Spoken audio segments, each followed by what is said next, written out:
Olha, quem está aqui conosco é o professor Edson Nunes, pesquisador do Núcleo de Pesquisas Políticas Públicas da Universidade de São Paulo, professor de Ciências Políticas da PUC São Paulo, está aqui conosco. Edson, boa noite, obrigado pela gentileza mais uma vez, bem-vindo. Boa noite, é um prazer sempre estar aqui.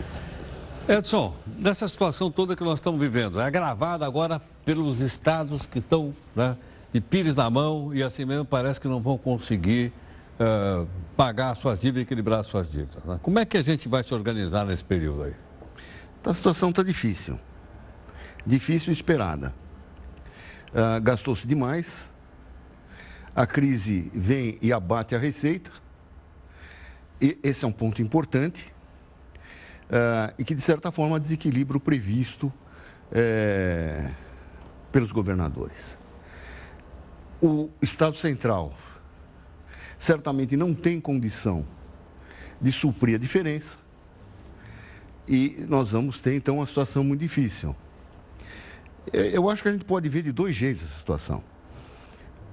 Do jeito mais triste, não saímos do impasse, e do jeito que vê a crise como promessa. O Koschko falou uma coisa muito importante quando estava acabando sua fala. Falta líderes. Faltam líderes? Faltam líderes. E talvez...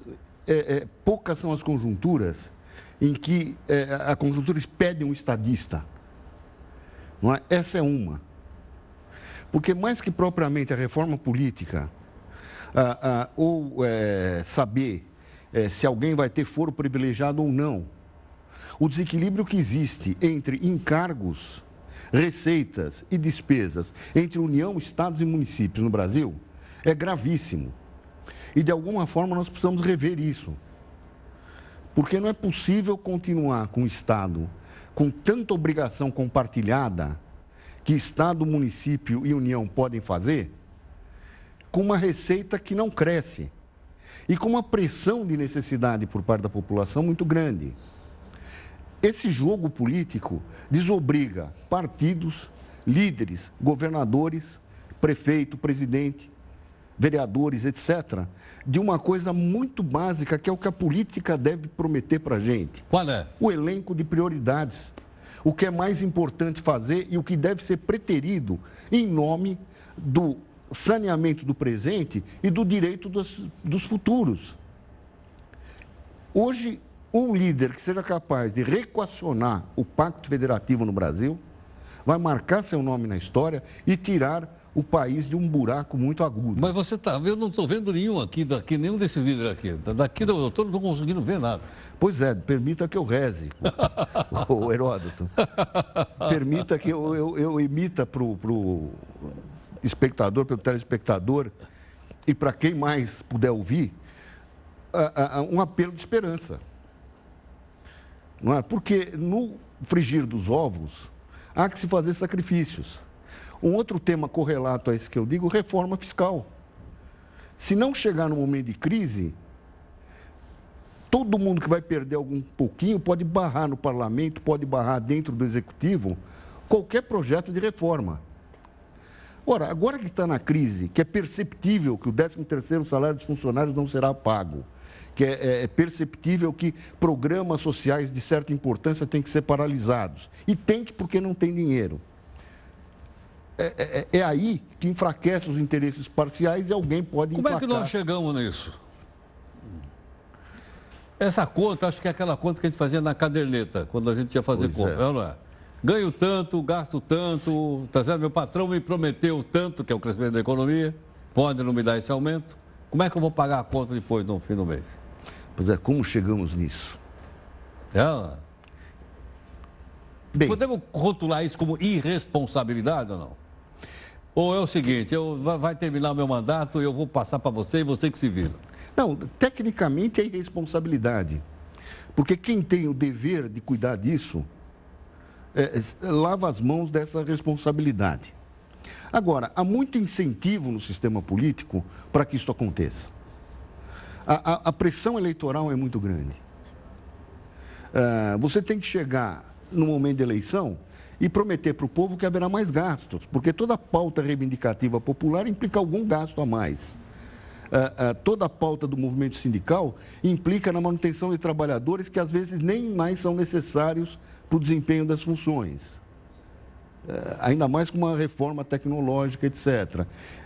Implica também em alimentar uma esperança que às vezes ilude o próprio autor dela, de que tudo é possível, de que os recursos são infinitos. Então há uma pressão muito forte do sistema institucional, como nós montamos, para que isso ocorra. É preciso agora certas reformas estruturais, seguido de pacto. O Planalto está propondo um pacto, seria bom que a gente percebesse a importância disso, estendesse a mão ao Planalto também, não só esperar a gente, quer dizer, quem pode influir de alguma maneira, e em particular o setor dos empresários, para que a gente possa minimamente começar a estender responsabilidade. Agora, veja bem, para que isso aconteça, há necessidade de um apoio da população, de entender. Aí você vem e fala, pô, mas tem estado da Federação Brasileira que o governador ainda tem aposentadoria perpétua. E quando ele morre, passa para a viúva dele. Você viu que o senador acabou de... O Álvaro Dias acabou de falar isso. Acabou de falar isso aqui agora, pô. Quer dizer, como é que você quer cortar uma parte do meu 13º se o cidadão lá recebe um bruta de uma aposentadoria o resto da vida? Pois é. Ela? Pois é, veja bem. Veja bem, é preciso que a gente compreenda e seja cada vez mais intolerante a coisas que simbolicamente denotam injustiça. Mesmo que elas não sejam importantes no balanço total orçamentário. Lógico, mas tem um exemplo aí, né, pô? Tá certo? Exatamente. Por quê? Porque esse tipo de injustiça leva a uma insolidariedade. A desconfiança política que tem aumentado sistematicamente, e não é só no Brasil.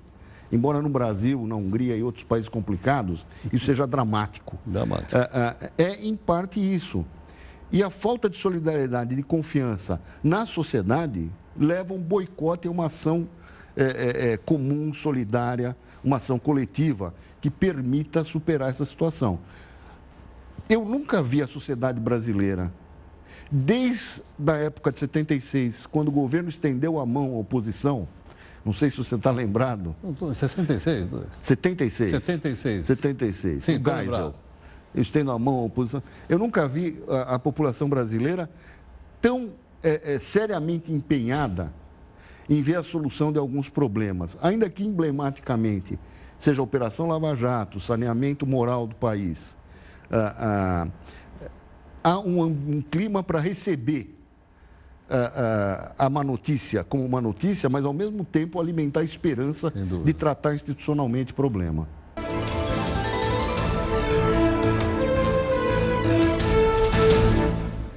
Professor Edson Nunes, gentilmente aqui conosco no Jornal da Record News. Edson, teria que haver, vou usar um palavrão, né, uma concertação nacional? Isso seria muito bom de acontecer. Uma real concertação nacional, que vai na direção contrária dos meus colegas das federais que querem começar uma greve. Para defender o quê? Determinados privilégios por uma situação institucional. É a tal da insolidariedade que eu lhe falava. Ainda que o discurso possa ser o discurso de maior solidariedade, não vamos perder direitos conquistados. A resposta líquida é perda de direitos para alguém, aqueles que tiverem menor recurso de poder na escala, na cadeia alimentar do mundo. Não é? Mais ou menos o mesmo tipo de conflito, com a mesma insolidariedade ocorre com a judicialização da medicina. Quem tem recurso, quem tem bom advogado, entra e consegue um remédio que custa milhares e milhares de dólares a dose, vai fazer o tratamento de N doses, e quem está lá na ponta, sofrendo de malária, não vai ter o remédio para tratar. O remédio de tuberculose vai faltar, quer dizer, coisas extremamente básicas. É preciso que as pessoas vejam que há conflito distributivo e que hoje, principalmente os setores mais bem aquinhoados, do qual o funcionalismo público faz parte, tem que pôr a mão na consciência e, de certa forma, entrar numa concertação. Com isso eu não quero dizer que alguém tem que abrir mão eternamente de direitos, mas perceber que é preciso hoje uma certa trégua na luta pelo conflito distributivo para permitir exatamente que se priorize quem precisa mais, que se focalize mais. Porque, de novo, quem vai deixar de ser atendido nesse momento duro e triste da transição econômica vai ser precisamente o setor que tiver menor recurso de poder. Vale dizer, o pobre, o mais pobre. Ainda que vai ser penalizado por um discurso que diz que não serão cancelados direitos. É preciso que a gente escolha onde cortar. Eu diria, vamos cortar a gordura, não a carne. Não a carne. Edson, obrigado pela gentileza, viu? Foi um prazer, meu querido. Muito obrigado.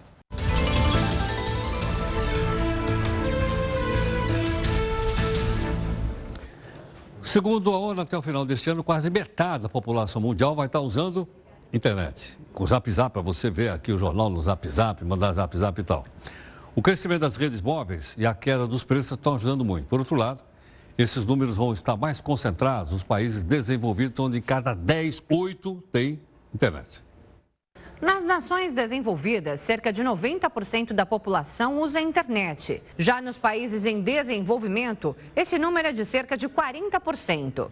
Nos países menos desenvolvidos, essa situação é ainda pior, pois menos de 15% têm acesso à internet. Nos estados mais pobres da África, somente 1 em cada 10 pessoas está conectada. No mundo todo, 47% da população navega na rede, número bem menor do que os 60% que a ONU pretende atingir até 2020. Atualmente, 4,9 bilhões de pessoas estão desconectadas. Por outro lado, acredita-se que até o final deste ano, 3,5 bilhões de pessoas estarão online. Esse número ocorre pois as empresas de telecomunicação e internet estão se expandindo com smartphones mais acessíveis. Mesmo assim, os países menos desenvolvidos ainda estão cerca de 20 anos atrás em relação aos países desenvolvidos. Esse atraso seria consequência do custo dos serviços e da ampliação da infraestrutura em áreas rurais e remotas, além do preço alto do uso de celulares. Olha, deixa eu voltar atrás que eu pulei aqui uma parte da notícia que é o seguinte. Agora há pouquinho eu falei em greve de professor, mas esqueci de mostrar para você aqui no telão, né? Onde essa greve se desenvolve em 27 universidades federais, né? A partir de quinta-feira. Vamos lá, está aqui a notícia então no UOL. A notícia está, depois da mobilização dos estudantes, educação básica, contra a PEC dos gastos, que a gente já explicou, medida provisória de reforma, já explicamos. Os professores de pelo menos 27 universidades federais aprovaram greve a partir de quinta-feira por tempo indeterminado, segundo a Associação Nacional dos Docentes, principal sindicato da categoria. Então, a greve, pelo que eu estou entendendo aqui, ela não é reivindicativa de aumento salarial, né? Mas é uma greve política, obviamente, contra as medidas que estão sendo propostas pelo presidente Michel Temer. As Forças Armadas da Alemanha lançaram um reality show para tentar, você não vai acreditar, atrair jovens para o Exército, porque lá o alistamento não é obrigatório como é aqui. E por que tem que ser obrigatório? Que eu não entendo. Apesar de parecer apenas um programa de entretenimento, a iniciativa da Bundeswehr, as Forças Armadas Alemãs, tem como objetivo atrair jovens para a instituição. O programa é transmitido diariamente no YouTube e foi lançado 6 meses após a ministra da Defesa, Ursula von der Leyen, anunciar a ampliação do efetivo militar em 14 mil soldados até 2023. Nos últimos 25 anos, as Forças Armadas da Alemanha perderam mais da metade dos efetivos que possuíam na década de 90, quando houve a reunificação do país. De lá para cá, o número de militares caiu de 585 mil para aproximadamente 178 mil. Parece que o interesse pela carreira na instituição foi embora junto com o fim da obrigatoriedade do serviço militar em 2011. O programa das Forças Armadas Alemãs recebeu críticas do partido de oposição por causa do valor gasto para produzi-lo. O reality show custou 1,7 milhão de euros. E não foi só isso. Só para a divulgação da série em outdoors e em propagandas de rádio e televisão da Alemanha, foram gastos mais 6,2 milhões de euros. Recrutem. Bom, já faz algum tempo que os drones não são mais novidades. Até todo mundo vê, eu vi um filme aqui, até comentei com o pessoal chamado Inferno, né? Que passou recentemente aí, baseado na obra do Dante Alighieri. E tem umas 2 ou 3 cenas filmadas com o drone, que é um negócio extraordinário. Mas drone está aparecendo para ser utilizado em outras coisas, até alguma coisa que nos surpreende aqui. Por exemplo, agora os drones podem ser utilizados para ajudar a iluminação pública. Dá uma olhada. Uma empresa de seguros britânica quer disponibilizar drones para iluminar o caminho de seus assegurados na Inglaterra. A ideia é que as pessoas possam chamar os drones por um aplicativo de celular para que eles os acompanhem durante o seu trajeto, principalmente em áreas sem iluminação pública. Os drones que virão com um holofote devem ser usados principalmente em áreas rurais e cidades pequenas. A ideia deve ser mais barata do que instalar postes de luz no interior da Inglaterra. O interesse da seguradora é evitar acidentes e diminuir os gastos com cuidados médicos. Logo, os drones também poderão acompanhar bicicletas e até carros. O serviço ainda está em fase de testes. A gente vai contratar um para ficar aqui em cima do jornal. Para todo lado que você vai, aquele drone vai ficar assim em cima da nossa cabeça. Qualquer bobagem que você fala, pronto, ele dá uma pancada na sua cabeça. Nessa terça-feira, um grupo de conselheiros do Corinthians protocolou um requerimento abrindo um processo de impeachment contra o presidente do Corinthians, Roberto Andrade. Será que vai discutir se é golpe, não é golpe? Não sei, vamos olhar. O pedido contra o presidente, que está no cargo há pouco mais de um ano, tem assinaturas de 63 dos 345 integrantes do Conselho Deliberativo do clube. A oposição acusa Roberto de Andrade de ter assinado documentos como presidente do Corinthians antes mesmo de ter sido eleito. De acordo com o Estatuto do Timão, o presidente pode ser destituído caso tenha acarretado, por ação ou omissão, prejuízo considerável ao patrimônio ou à imagem do Corinthians, ou ter infringido o Estatuto do clube. Em caso de impeachment, quem assume é o vice-presidente André Luiz de Oliveira, o André Negão, que seria obrigado a convocar novas eleições. O problema é que André Negão vem sendo investigado na Lava Jato por supostamente ter recebido R$500 mil em propinas durante a construção da Arena Corinthians. Definitivamente, a fase do Corinthians não é nada boa. Não é, realmente não é não. Bom, nós queremos agradecer a sua atenção conosco aqui em nome da nossa equipe de jornalistas e técnicos, dizer que o jornal volta amanhã às 9 da noite. E hoje nós temos aqui, as músicas mudam muito. Hoje, para encerrar o jornal, tem um trio nordestino aqui. Vamos olhar para o Tizu do Araripe.